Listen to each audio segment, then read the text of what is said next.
میں نے کون سا شادی کے بعد کوئی نوکری کرنی تھی جو میں بہت سارا پڑھتی. شادی کے بعد تو لڑکیوں کی زندگی گھر اور کچن کے کاموں میں ہی گزرتی ہے نا, تو وہ سارے کام مجھے آتے ہیں. شادی کے بعد یہ پرائیاں کام نہیں آتی. وہ یقیناً اپنی تائی کی زبان بول رہی تھی, جبکہ اپنے ہی انداز میں بولتی اسے مزید غصہ دلا رہی تھی. مطلب اپنی تائی کی فضول سوچ کو یہ لڑکی صرف گھر کے کاموں تک محدود رہنا چاہیے, وہ ٹھیک کہتی تھی, جبکہ تاشفین کے نزدیک یہ صرف جہالت تھی.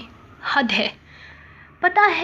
تمہیں پتہ ہے لڑکی, یہ والا قانون یہاں نہیں چلتا, کیونکہ یہاں پر صرف شادی تک ہیپی اینڈنگ نہیں ہوتی, شادی کے بعد کے حالات کے بارے میں بھی سوچا جاتا ہے. فرض کرو کہ کل گھر واپس آتے وقت میرا ایکسیڈنٹ ہو جائے اور میں موقع پر مر جاؤں, تو کیا اپنی تائی امی کی جہالت کو فالو کرتے ہوئے اس میٹرک پاس ڈگری کے ساتھ لوگوں کے گھر کے برتن دھو گی یا لوگوں کے گھروں کی صفائیاں کرو گی؟ کیونکہ میٹرک پاس لڑکی کو اچھی نوکری ملنا تو ممکن نہیں ہے. تاشفین نے اس کی تائی امی کی گردان پر اتنا سخت رویہ اپنایا تھا کہ وہ کھڑے کھڑے رونے لگی. یہ لو, یہاں اتنی اہم بات سمجھا رہا ہوں اور میڈم کے آنسو ہی نہیں رک رہے. یہ آنسو بہانے کی ٹرینک بھی کیا تائی امی سے لے کر آئی ہو؟ وہ مزید برہم ہوا تو اس کے رونے میں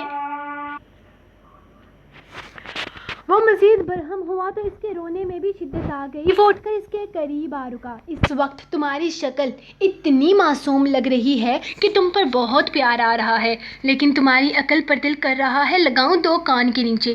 مجھ پر یہ معصومیت کی ٹرک چلانے کی ضرورت نہیں ہے, مجھ پر ان کا اثر نہیں ہوتا. وہ اپنے دل پر جبر کرتے ہوئے مزید سختی کرتا اسے یہ سمجھانے کی ناکام کوشش کر رہا تھا کہ اس کے آنسوؤں سے اس کے دل پر کوئی فرق نہیں پڑتا, لیکن یہاں تو دل ہی اندر اتل پھتل ہو رہا تھا. پتہ نہیں کیوں اب اس لڑکی کے آنسو بھی برداشت سے باہر ہوتے جا رہے تھے. آپ ٹھیک کہہ رہے ہیں, میں اس لیے نہیں رو رہی. وہ دونوں ہاتھوں سے چہرہ رگڑتے اسے مزید غصہ دلا گئی تھی, کیونکہ اس کا اپنے چہرے پر اس طرح کا جبر کرنا اسے پسند نہیں آیا تھا. تو پھر کیوں رو رہی ہو بے وقوف لڑکی؟ اگر میں صحیح کہہ رہا ہوں تو میری بات کو سمجھو. اب اس کے آنسو اسے مزید غصہ دلا رہے تھے, لیکن اس کے غصے کرنے پر وہ اور زیادہ رونے لگ گئی. بیبی گرل, کیا ہو گیا ہے تمہیں؟ اب کیوں فضول میں رو رہی ہو؟ وہ اسے کندھے سے تھام کر اپنے قریب کر چکا تھا. آپ بہت غلط باتیں کرتے ہیں. اللہ نہ کرے کہ آپ کو کچھ بھی ہو. آپ نے ایسا کیوں کہا کہ اگر آپ کا ایکسیڈنٹ ہو جائے اور اللہ آپ کو میری زندگی بھی لگائے؟ وہ مزید روتے ہوئے اس کے سینے پر سر رکھ گئی, جبکہ اس کے رونے کی وجہ جان کر تاشفین نے اس کے گرد بازو پھیلائے تھے. وہی تو میں کہہ رہا ہوں میری جان, شادی پر جا کر لائف کی ہیپی اینڈنگ نہیں ہوتی. شادی کے بعد بھی ایک لائف ہوتی ہے. زندگی کا کوئی بھروسہ نہیں کب کیا ہو جائے. ٹھیک ہے, میں مرنے کی بات نہیں کرتا. زندگی مصیبتوں سے بھری ہوئی ہے. اگر کل ایسا وقت آئے کہ تمہیں اور مجھے دونوں کو نوکری کرنی پڑ جائے تو کیسے فیس کرو گی دنیا کو؟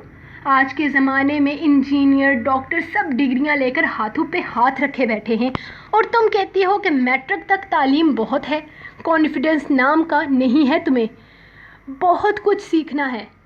تمہیں باہر نکل کر سب کا سامنا کرنا ہے, خود میں حوصلہ پیدا کرنا ہے. مجھے تمہارا سہارا نہیں بننا جانا.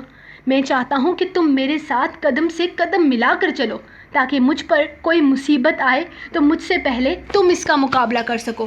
ہاں تو جا تو رہی ہوں میں کالج, پڑھائی بھی کر رہی ہوں, اتنی موٹی موٹی انگلش کی کتابیں بھی رٹ رہی ہوں, پاس بھی ہو جاؤں گی, لیکن آپ مرنے کی بات تو نہ کریں.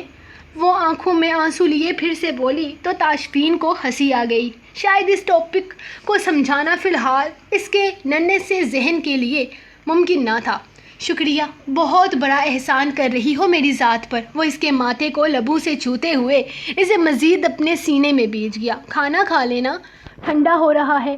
اس کی قربت سے گھبراتے ہوئے وہ بولی تو تاشفین نے اسے گھور کر دیکھا.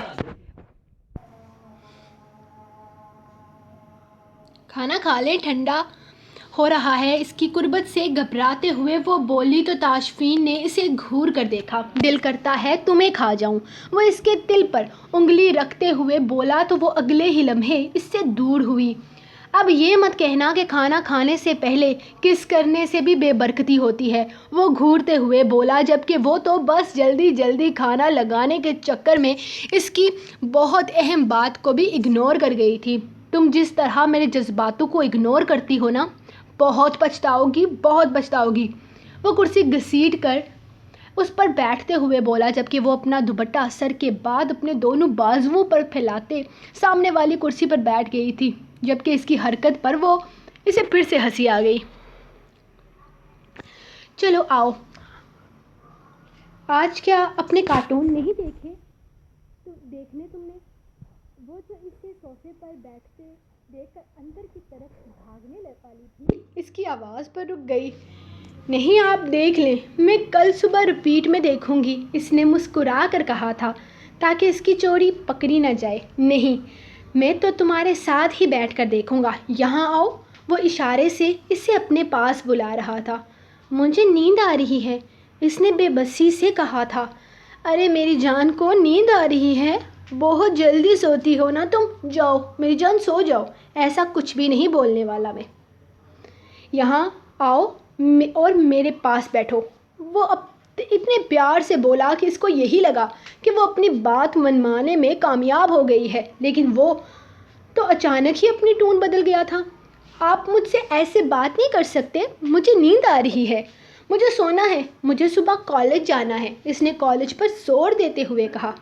ہو گئی ڈرامے بازیاں، بہت خوب ایکٹنگ کرتی ہو، ڈائریکٹر ہوں جانو، لوگوں کو ایکٹنگ کرنا سکھاتا ہوں، آنکھوں سے، چہرے سے، اندر کے حالات جان لیتا ہوں۔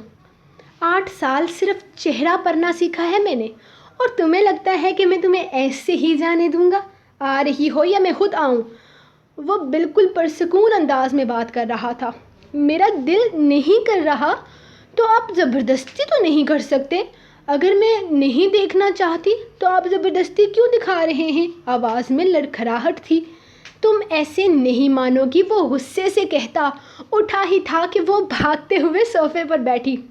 گھورنا بند کریں شہنشاہ گھوریت، لگائیں کارٹون نیٹ ورک۔ وہ ذرا فاصلے پر ہو کر اسے خطاب سے نوازتی نخرے سے بولی تھی، جب اس نے فدا ہونے والے انداز میں ریموٹ اپنی ہتھیلی پر رکھ کر اسے پیش کیا، جسے اس نے اگلے ہی لمحے تھام کر چینل چینج کر دیا تھا۔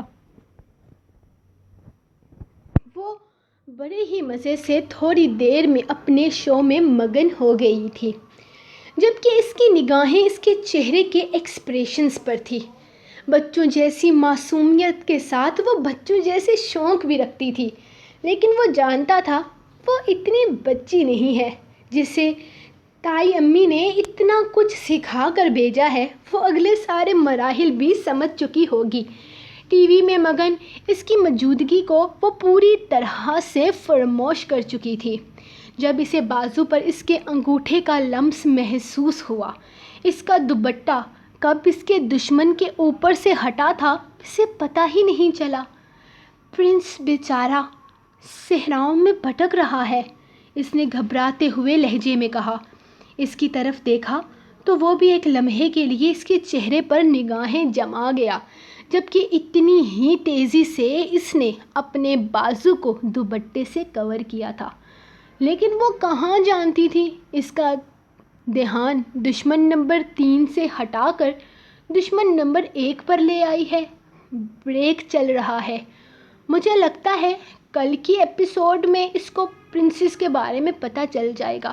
اپنے آپ کو اس طرح سے دیکھتے پا کر اسے مزید تفصیل سے سٹوری سنائی تھی، لیکن اس نے جیسے بس ایک لفظ سنا تھا اس کی ساری باتوں میں سے، بریک۔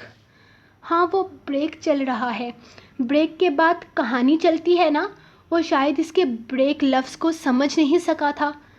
بریک چلنے دو، آئی پرومس، میں تمہارا شو بالکل خراب نہیں ہونے دوں گا، وہ محبت سے کہتا اس کا چہرہ تھامتا، اس کے اوپری لب کے اوپر تل پر اپنے لب رکھ چکا تھا، وہی کل والا بے باک انداز، سلگتی سانسیں، گمبھیر لہجہ۔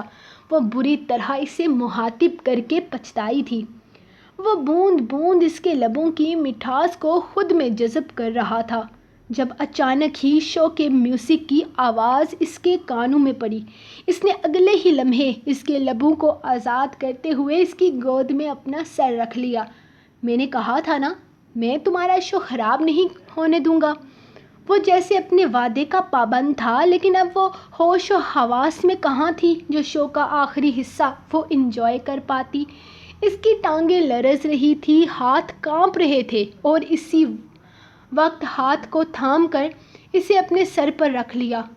مجھے تو کچھ خاص نہیں لگ رہا تمہارا یہ شو۔ وہ بڑے مزے سے اس کی گود میں سر رکھے تبصرہ کر رہا تھا، جبکہ وہ تو ہمت ہی نہیں کر پا رہی تھی اس کے چہرے کی طرف دیکھنے کی، اور نہ ہی اس کی نظر اب ٹی وی پر تھی۔ اس کے بعد ایک اور شو بھی آتا ہے نا جو تم دیکھتی ہو؟ وہ جیسے اس پر نظر رکھے ہوئے تھا۔ جی، اس نے بڑی مشکل سے جواب دیا۔ اوکے، تم دیکھو، میں بالکل تنگ نہیں کروں گا، وہ آنکھیں بند کرتے ہوئے بولا۔ شاید سمجھ گیا تھا کہ وہ اس کی بے باکی پر ٹی وی کی طرف نہیں دیکھ پا رہی۔ شو کب کا ختم ہو چکا تھا، جبکہ وہ ابھی تک ایسے ہی بت بنی اس کے چہرے کو دیکھ رہی تھی جہاں وہ گہری نیند میں جا چکا تھا۔ ایسا تو ہرگز نہیں تھا کہ اس نے اپنے شو کو پوری طرح سے انجوائے کیا ہو۔ وہ تو ایک لمحے کے لیے بھی شو پر دھیان نہیں دے پائی تھی۔ وہ تو بس اس کی گرم گرم سانسوں کو اپنی کلائی پر محسوس کر رہی تھی، کیونکہ اس نے اس کی کلائی کو اپنے چہرے پر پکڑ کے رکھا تھا، جیسے وہ اس کے ہاتھوں کی نرماہٹ کو محسوس کر رہا ہو۔ تقریباً 10 منٹ پہلے وہ اندازہ لگا چکی تھی کہ وہ نیند میں اتر چکا ہے، لیکن اب اس میں اتنی ہمت نہیں تھی کہ اس کا سر اپنی گود سے ہٹاتی یا پھر یہاں سے اٹھ کر بھاگ جاتی۔ اس نے دوبارہ سے اسے کپڑے ٹرائی کرنے کے لیے نہیں کہا، اور اسی وجہ سے وہ کافی پرسکون تھی۔ وہ اس سے محبت نہیں کرتا تھا، اس کے دل میں مائرہ بستی تھی۔ وہ کسی اور کی محبت تھا تو پھر اس کے ساتھ یہ سب کچھ۔ کیا اس کے دل میں اس کے لیے کوئی گنجائش تھی؟ کیا وہ یہ رشتہ نبھانا چاہتا تھا؟ وہ بات بات پر اس کے قریب آتا تھا، اسے چھوتا تھا، اس کا بے باک انداز اسے گھبراہٹ میں مبتلا کر دیتا تھا۔ وہ بچی نہیں تھی، وہ جانتی تھی کہ اسے اس شخص کی بیوی بنا کر اس کے ساتھ بھیجا گیا ہے، اسے رخصت کیا گیا ہے۔ وہ اس رشتے کے ساتھ ساتھ اپنے اور اس کے رشتے کے ہر تقاضے کو بھی سمجھتی تھی، اور وہ یہ بھی سمجھ چکی تھی کہ تاشفین کے اس کے اتنے قریب آنے کا کیا مطلب ہے۔ وہ کبھی اس کے لیے گفٹ لا رہا تھا تو کبھی شاپنگ کر رہا تھا، اور کبھی خود اسے لے کر جا کر شاپنگ پر نکل جاتا، اور اب تو اس نے اسے کالج میں بھی داخلہ دلوا دیا تھا۔ اتنی ساری کرم نوازیوں کا آخر کیا مطلب تھا؟ کیا وہ اس رشتے کو نبھانے کے لیے یہ سب کچھ کر رہا تھا، یا پھر وہ اسے یہاں سے بھیجنے سے پہلے کوئی ایسی چوٹ دینا چاہتا تھا جس سے وہ اپنے باپ سے اس کی غلطی کا بدلہ لے سکے؟ کیا وہ اس سے محبت کے نام پر استعمال کرنا چاہتا تھا، یا صرف اس کے جسم کو ہی نہیں بلکہ اس کی ذات کو بھی برباد کر دینا چاہتا تھا؟ ہاں، اس نے اپنے باپ سے کہا تھا، پچھتائیں گے آپ، اس لڑکی کو میرے ساتھ بھیج کر 6 مہینے کے بعد روتی ہوئی آئے گی۔ ہاں، وہ اسے رلانے کے لیے ہی تو لے کر آیا تھا، لیکن اس کا یہ محبت برا انداز، یہ اتنی مہربانیاں، ان سب کا کیا مطلب تھا؟ وہ سمجھ نہیں پا رہی تھی۔ اس کی محبت کوئی اور تھی، وہ شادی کسی اور سے کرنا چاہتا تھا۔ یہ تو صرف ایک وسیلہ تھی اس کی جائیداد اس تک پہنچانے کا۔ تو کیا یہ سب کچھ جھوٹ تھا؟ وہ اپنی ہی سوچوں میں نہ جانے کب صوفے کے ساتھ تیگ لگا کر آنکھیں موند گئی تھی۔ نیند کب اس پر حاوی ہوئی وہ نہیں جانتی تھی۔ اسے کافی دیر سے اپنے موبائل کی آواز سنائی دے رہی تھی، لیکن آنکھیں کھولنے کا دل ہی نہیں کر رہا تھا۔ ایک میٹھی سی مہک اس کے آس پاس تھی، اور چہرے پر اس کا نازک سا ہاتھ۔ تاشفین اپنی زندگی کا سب سے خوبصورت لمحہ جی رہا تھا، جب اس فون والے نے اس حسین لمحوں سے نکال کر دنیا میں لا پٹکا۔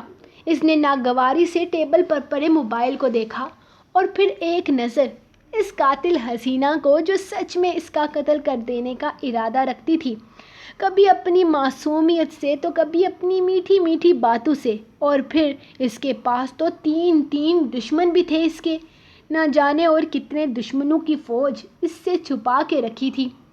اسے اس کا معصوم لہجہ یاد آیا، اور بھی بہت سے ہیں۔ یہ جملہ بول کر اس نے اس کے دل میں ہلچل مچا دی تھی۔ وہ تو بس اپنے سارے دشمنوں کا دیدار کرنے کو بے تاب ہو گیا تھا۔ فون بج کر بند ہو گیا تھا۔ تاشفین نے بھی جاننے کی کوشش نہ کی کہ کون فضول شخص اس کا یہ خوبصورت وقت برباد کرنے کی کوشش کر رہا ہے۔ وہ آہستہ سے اسے گود میں اٹھاتا، اس کے نازک سے وجود کو اپنی گود سے سر اٹھاتا، اس کے نازک سے وجود کو اپنی باہوں میں بھرتے اس کے کمرے کی طرف جانے لگا۔ نہیں جانا، آج یہ خوشبو میری دست درست میں رہے گی۔ تم کہیں نہیں جا سکتی، اور مجھ سے دور تو ہرگز نہیں۔ وہ مسکراتے ہوئے اس کے کمرے کے بجائے اپنے کمرے کی طرف قدم بڑھانے لگا۔ اپنے پیر سے دروازے کو بند کرتا وہ بیڈ کی طرف آیا تھا۔ دل میں عجیب سی ہلچل مچی ہوئی تھی۔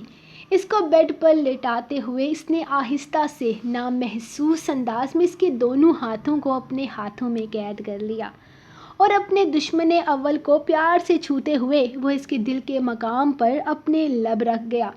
تمہاری ایک ایک سانس کو میں اپنے لبوں سے محسوس کرنا چاہتا ہوں۔ اس کے سینے پہ سر رکھتے ہوئے وہ اسے خود میں قید کر گیا۔ لیکن یہ حسینہ نیند کی بڑی پکی ثابت ہوئی تھی۔ شروع میں تو اس نے احتیاط برتی تھی، لیکن اب اس کی گرفت کافی سخت تھی، لیکن اس کی سخت گرفت میں بھی وہ جاگی نہیں تھی۔ تمہاری نیندیں میرا بہت فائدہ کروائیں گی، وہ مسکراتے ہوئے لائٹ آف کرتا آنکھیں موند گیا تھا، کیونکہ اس کی زندگی اس کی پناہوں میں آرام فرما تھی۔ جھٹکا تو اس کو صبح لگنا تھا جب وہ اس کے کمرے سے جھانکتی، اور وہ تو اس کے بہانوں کا منتظر تھا جو وہ اس سے دور جانے کے لیے کرنے والی تھی۔ اوکے جی گائز، یہ رہی آپ لوگوں کی آج کی ایپیسوڈ، لیکن ایپیسوڈ سے پہلے کل کی ایپیسوڈ تو آپ کو پتہ ہی ہے کہ 600 لائکس پر ہی آئے گی، کیونکہ آج بھی ماشاءاللہ آپ نے 640 لائک مکمل کر دیے، تو تھینک یو سو مچ اس کے لیے، لو یو آل۔ اور بائی سرپرائز ایپیسوڈ کے لیے میں دینا چاہتی ہوں، میں پہلے بتاؤں گی، میں ابھی بیٹھ کر لکھنا شروع کر دوں گی۔ صرف آپ لوگوں کو جو کرنا ہے نا، وہ کرنے ہیں 700 سبسکرائبر دینے ہیں مجھے، اور رات 12 بجے سے پہلے 16,000 سبسکرائبر پورے کریں اور لے لیں اپنی موسٹ رومانٹک سرپرائز ایپی۔ لیکن اگر آپ لوگ نہیں کر پائے نا، مطلب آج اگر آپ لوگ 16 نہیں کر پائے، کل صبح کل شام تک کر پائے، تو کل بھی 2 ایپیسوڈیں آئیں گی، ٹھیک ہے؟ میں کوشش کروں گی کہ اگر آج آپ لوگوں سے نہیں ہو سکا تو میں کل آپ کو سرپرائز ایپیسوڈ دے دوں گی، لیکن آپ نے 16,000 کا وہ پورا کرنا ہے، ٹھیک ہے نا؟ ہم 16,000 کا ٹارگٹ پورا کرنے والے ہیں، اور مجھے پتا ہے آپ لوگ سب سپورٹ کرو گے، تو پلیز جن لوگوں نے، یہ صرف میں ان لوگوں کے لیے کر رہی ہوں گائز جو لوگ سبسکرائب نہیں کرتے، یہ سوچ کے کہ رائٹر چینل سبسکرائب کروا لیتی ہیں، ایپیسوڈ نہیں دیتی، تو میں ان کو بتانا چاہتی ہوں کہ آپ کی رائٹر ایسی نہیں ہے۔ آپ کی رائٹر آپ کو ٹائم پہ ایپیسوڈ دے گی، یہ وعدہ ہے آپ کی رائٹر کا، اور مرمے کائزان کے لیے بالکل پریشان ہونے کی ضرورت نہیں ہے، وہ بس آ رہا ہے، وہ راستے میں ہے، میں بس اس کو جلدی نپٹا کر اسی کو لے کر آؤں گی۔ تو پلیز آپ لوگ جلدی سے چینل کو سبسکرائب کر دیں، اور ملیں گے ہم نیکسٹ ایپیسوڈ کے ساتھ۔ تب تک کے لیے اپنی رائٹ کو دیں اجازت، اور دعاؤں میں یاد رکھیں، میں دیکھوں گی 12 بجے تک آنا ہے کہ نہیں آنا، تو ملتے ہیں انشاءاللہ رات کو 12 بجے۔ خدا حافظ۔